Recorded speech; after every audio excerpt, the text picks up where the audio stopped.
Olá, vamos ao nosso Evangelho de hoje que é segunda, 9 de fevereiro.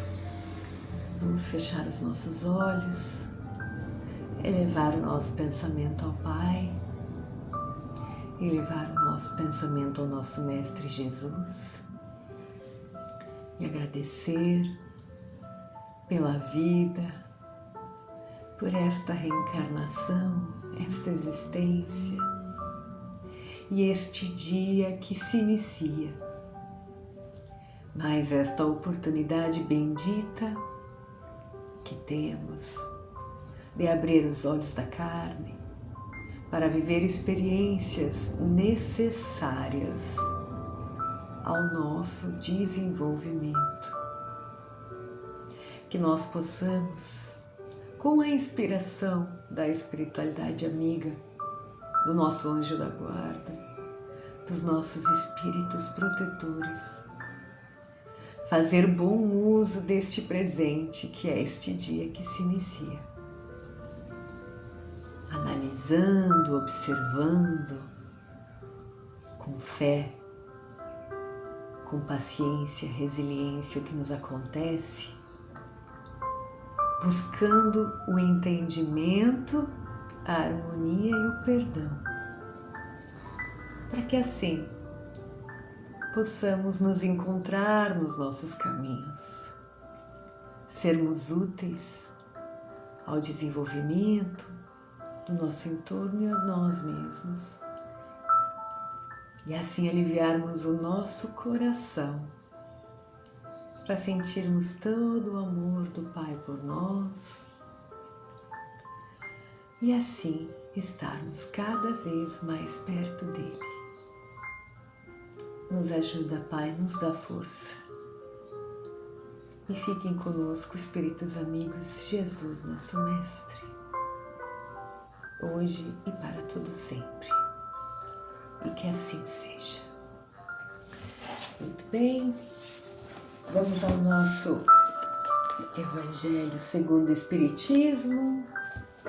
Vamos para um estudo de hoje, vamos ver o que nos vem. Vamos lá. Bem-aventurados os pobres de espírito, capítulo 7. Vamos lá, vou baixar um pouquinho aqui. Caiu bem no inicinho, então, do capítulo 7. Vamos ler o que nos diz assim, ó. O que é preciso entender por pobre de espírito? Então, o item 1 nos traz uma fala de Jesus. Bem-aventurados os pobres de espírito, pois é deles o reino dos céus. Isso está em Mateus, no Evangelho de Mateus, capítulo 5, o Sermão da Montanha, versículo 3. O item 2. Aqueles que não acreditam, zombam deste ensinamento moral, bem-aventurados os pobres de espírito, como têm zombado de outras afirmativas de Jesus por não entendê-las. Então, na verdade, aqui é uma afirmação. Aqueles que não acreditam zombam deste ensinamento moral. É isso que está dizendo. Segundo a opinião da maioria, os cientistas e os intelectuais da Terra têm um conceito tão alto de si mesmos e da sua superioridade que olham as coisas divinas como indignas de merecimento e de atenção. Preocupados somente com eles mesmos e com sua vaidade, seus olhos não podem se elevar até Deus. Aqueles que se acreditam superiores a tudo têm a tendência de não aceitarem o que está acima de suas capacidades. Pois isso poderia rebaixá-los. Chegam ao ponto de negar a divindade. Porém, quando concordam em aceitar que Deus existe, negam-lhe um dos seus mais belos atributos, a sua intervenção sobre as coisas deste mundo, pois estão convencidos de que apenas eles são suficientes para bem governá-lo. Usam sua inteligência como medida da inteligência universal e, julgando-se aptos a tudo entender, não aceitam como possível aquilo que não podem compreender. Quando julgam alguma coisa, consideram seu julgamento como definitivo e indiscutível. Quando os cientistas e os intelectuais se recusam a admitir o mundo invisível e um poder extra-humano, não é porque isso esteja acima de suas capacidades de entendimento, mas porque seu orgulho se revolta contra a ideia de que exista alguma coisa que não possam dominar e que os faria descer de seus pedestais. É por isso que se mostram sempre com um sorriso de desdém por tudo aquilo que não é do mundo físico e visível. Eles se atribuem grande inteligência e muito conhecimento para acreditarem em coisas que, segundo eles, são boas para as pessoas simples. Por isso, consideram como pobres de espírito aqueles que levam estas coisas a sério.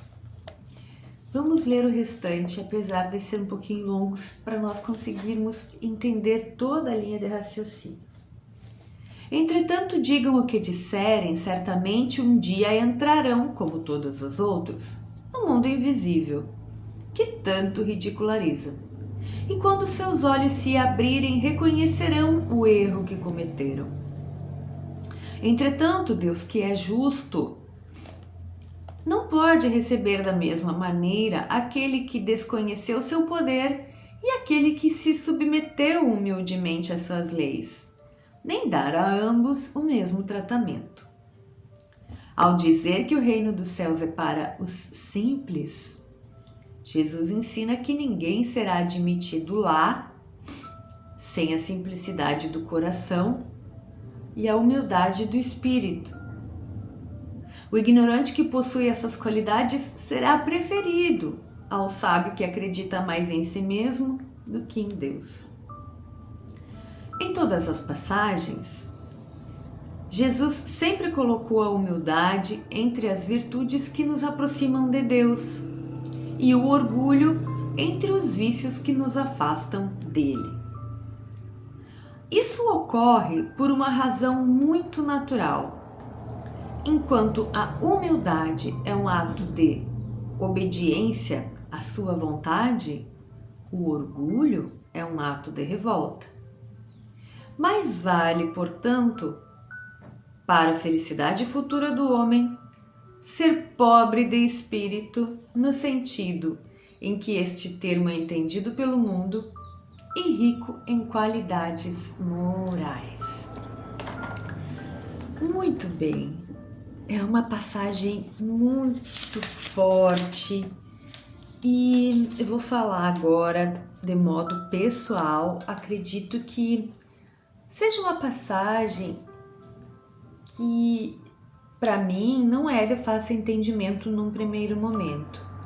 Eu acredito que é das passagens do Evangelho, das palavras de Jesus, que exigem muitas horas de reflexão mesmo. Primeiro estudo, entendimento e reflexão. Mas num primeiro momento, aqui, o que esse evangelho, que essa passagem vem nos dizendo, que os pobres de espírito são aqueles que são humildes diante dos olhos de todos, né? São preferidos aos sábios que não acreditam na intervenção de Deus. É preferível, então, um humilde, né? uma pessoa humilde, como nós no mundo chamamos, que acredita em Deus, do que um sábio que desdenha de Deus. Isso é uma primeira leitura que nós fazemos, né? E ele ainda toca num outro ponto aqui, que alguns dos sábios, cientistas, até admitem a existência de Deus, mas não admitem a intervenção de Deus nas nossas vidas. E aqui a gente pensa, todos nós fazemos esse movimento.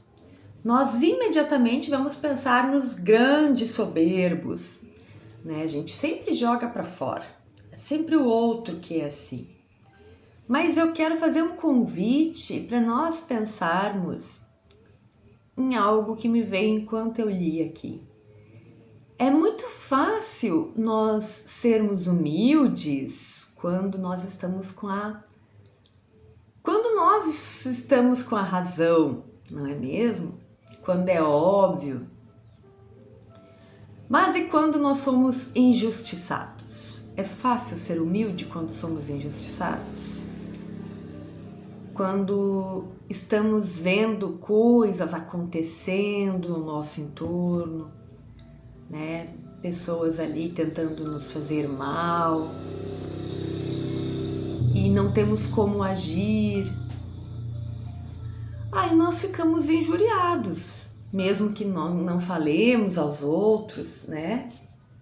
A gente fica injuriado, fica com raiva, não consegue perdoar, porque afinal de contas é uma injustiça.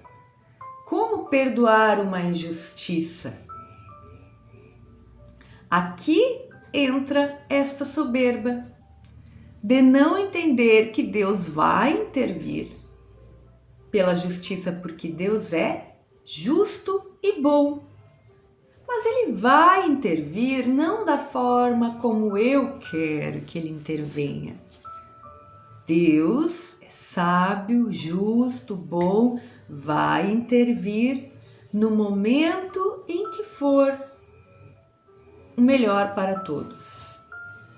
Vai intervir na hora em que for útil a intervenção, não na hora que eu quero que aconteça. Então, sim, aí entra o pobre de espírito, que é o que relega o seu orgulho e deixa, tá nas tuas mãos, Pai, o Senhor sabe.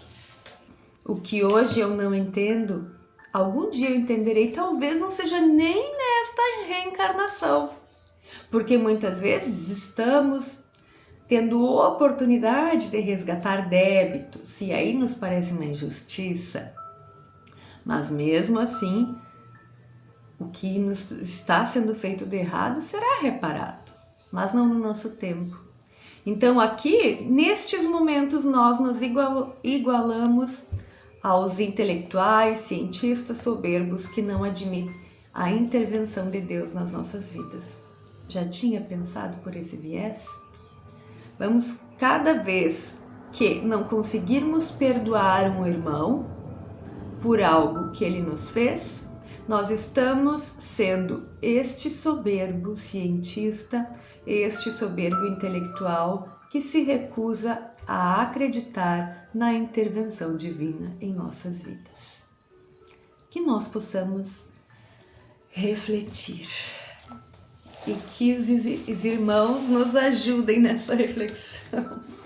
Vamos a uma pergunta do Livro dos Espíritos? Vamos lá. A reencarnação. Pergunta 333. O espírito que se encontra numa posição confortável na espiritualidade e que não ambiciona mais progredir, poderia prolongar esse estado indefinidamente? Essa foi a pergunta de Kardec.